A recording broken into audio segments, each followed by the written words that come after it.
বাড়িতে ঢুকতেই দেখি সব আয়োজন চলছে। আর আর বাড়িতে ঢোকার সময়ই না মনটা এত ভারী হয়েছে, মানে কি বলবো বলে বোঝাতে পারবো না। কার বাড়ি, কার ঘর, কার অনুষ্ঠান। আজকে আমার বাবুকে ছাড়া আসি তো সবসময়, কিন্তু কিছু কিছু দিনে না আসলে মনে হয় যেন বুকটা ফেটে যায়।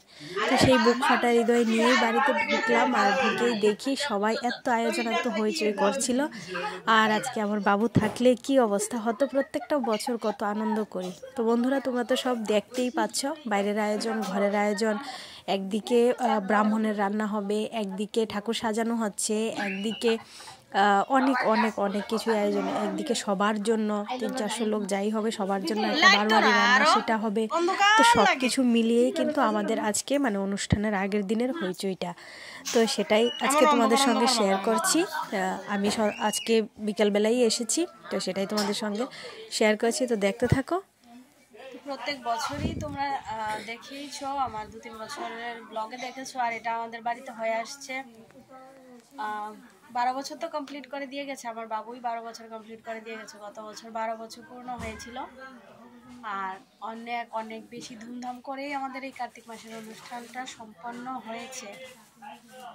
তো এই নিয়ে 13 বছর হচ্ছে। আর মানে ওই যে বলে না, আমার বাবু এক যুগ পার করে দিয়ে গেছে আর কি। সেটাই হলো কথা, ভাগ্যে থাকা দরকার এর চেয়ে বেশি কোনো কিছু। তো সেটা তো আমাদের ভাগ্যে নেই। আর যাই হোক, তো আমি এসেছি সন্ধ্যাবেলা, মানে বিকেলবেলায়। দিদিও এসেছে, বোন আসেনি এখনো, ছোটো বোন আসেনি, যেহেতু ওর মেয়ের শরীরটা ভালো না। তো এই জন্য মনে হয় কালকে আসবে।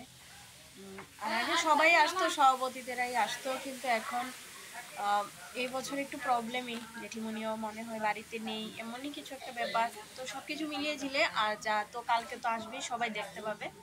তো আজকে রাতটা হলো মানে আমাদের বাড়ির অনুষ্ঠানের আগের দিন আর কি। তো এটাও কিন্তু একটা বিয়ে বাড়ির হইচয়ের থেকে কম নয়। গলা প্রচন্ড ব্যথা হয়ে আছে, কথা বলতে পারছি না। তো এটাই হলো। তো তোমরা তো দেখেইছো কি কি আয়োজন চলছে বাইরে, ঘরে, মানে চারিদিকে চতুর্দিক থেকেই আয়োজন। তো রাতের বেলা এসব আয়োজন চলছে। আর কালকে সকালবেলা মানে ভোরবেলা যেটা, তো সেটা তো নগর পরিক্রমা করা হবে।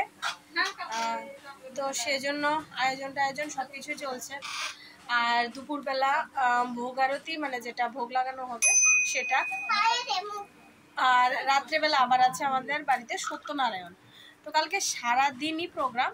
তো সারাদিন প্রোগ্রামের পরে আমাদের এই 1 মাসের অনুষ্ঠানের সমাপ্তি হয়। আমার গলায় প্রচন্ড প্রবলেম হচ্ছে। তো এই হচ্ছে কথা। সব মিলিয়ে সবকিছুই ঠিক আছে, সবকিছুই ঠিক আছে। শুভ সকাল বন্ধুরা। এখন ভোরবেলা, এখন দেখো আমরা সবাই রেডি হয়ে গেছি। রেডি হয়ে গেছি বলতে আমরাই মনে হয়, কারণ সবাই অনেক সকালবেলা উঠে অনেক সকালবেলায় রেডি হয়ে চলে গেছে। তোমরা কীর্তন শুনতেও পাচ্ছ।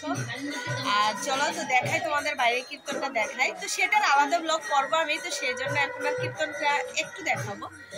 তো চলো দেখতে থাকো ভিডিওটা, আশা করছি তোমাদের ভালো লাগে। এই যে দেখো, আমরা আপাতত একটা শাড়ি পরে নিয়েছি, আর অন্যরা সবাই না একদম মানে কি বলে লাল সাদা শাড়ি পরেছে। তো আমি আর দিদি আর পরিনি, ভাবলাম যে আপাতত ভোরবেলাটা একটা সুতি শাড়ি পরেই, ছাপা শাড়ি পরেই সেরে আসি। তারপর তো দুপুরবেলা আছে, আরেকটা পরতে হবে, রাত্রেবেলা আরেকটা পরতে হবে। তো এই জন্য কীর্তন তো তোমরা শুনতেই পাচ্ছ। আমার গলার অবস্থাটা একদমই খারাপ, যেহেতু আমি কালকের ভিডিওটা বা কালকের ব্লগটা আমি রাত্রে শেষ করিনি, কালকেই শেষ করিনি। তো এই জন্য ভাবলাম যে আজকে সকালবেলাটা ভোরবেলাটা একটু তোমাদের সঙ্গে শেয়ার করে ব্লগটা শেষ করব। তো চলো দেখতে থাকো, বাইরেটা একটু দেখাই তোমাদের।